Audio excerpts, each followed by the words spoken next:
பஞ்சபாண்டவர்களிலே அர்ஜுனனுக்கு கிருஷ்ணன் மீது பிரியம் அதிகம். எப்பொழுதும் கிருஷ்ணரோடவே அவர் இருப்பார். ஏன்னா பார்த்தசாரதி என்ற சிறப்பு பெயரே உண்டு கிருஷ்ண பரமாத்மாவுக்கு. பார்த்தனுக்கு சாரதி அல்லவா? ஆனால் அர்ஜுனனுக்கு ஒரு கர்வம் வந்ததான். என்னன்னா, நாம் சதா சர்வகாலமும் எப்பொழுதும் நம்ம கிருஷ்ணனுடைய நாமத்தையே ஸ்மரணை செய்து கொண்டிருக்கிறோம். நம்மை விட மிகப்பெரிய ஒரு பக்தர் இந்த உலகத்திலேயே கிடையாது அப்படின்ற ஒரு கர்வம் வந்து விட்டதாம்.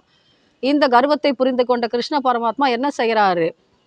அர்ஜுனனை கூப்பிட்டு, அர்ஜுனா வா நாம நேராக கைலாயத்துக்கு செல்வோம் அப்படின்னு கூட்டிக்கிட்டு போறாராம். அப்போ வழியில கூடை கூடையாக மலை மலையாக நிர்மால்யம்னு சொல்லுவோம் இல்லையா, பூஜைக்கு பயன்படுத்தப்பட்ட பூமாலைகள் மற்றும் பூக்கள் இதை கொண்டு வந்து கொட்டுகிறார்களாம் சிவகணங்கள்.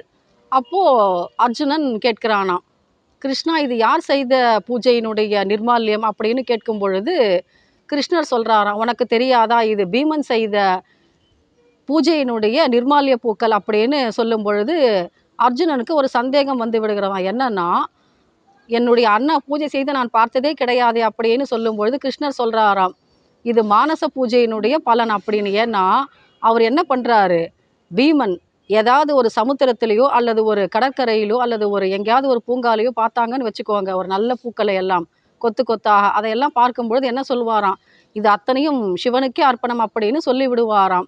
அதனால் ஒவ்வொரு பூவாக பறித்து அவர் பூஜை செய்தது கிடையாது. ஆனால் எல்லா பூக்களையும் பார்த்தோன்னு அவருக்கு என்ன ஞாபகம் வருகிறது, இது அத்தனையும் இறைவனுக்கே நான் கொடுக்கிறேன் அர்ப்பணிக்கிறேன் அப்படின்ற ஒரு உணர்வு வருகிறது அல்லவா. அந்த மானச பூஜையினுடைய மகத்துவம் இது அப்படின்னு சொல்லும்பொழுது அர்ஜுனனுக்கு தான் செய்த தவறு புரிந்து விட்டது. ஏன்னா தன்னை விட பக்திமான் இந்த உலகத்திலேயே கிடையாது என்று நினைத்து விட்டார் அல்லவா. அது எவ்வளோ பெரிய பிழை. ஏன்னா இப்போ பீமன் மானச பூஜையில் உயர்ந்து விட்டான் அல்லவா.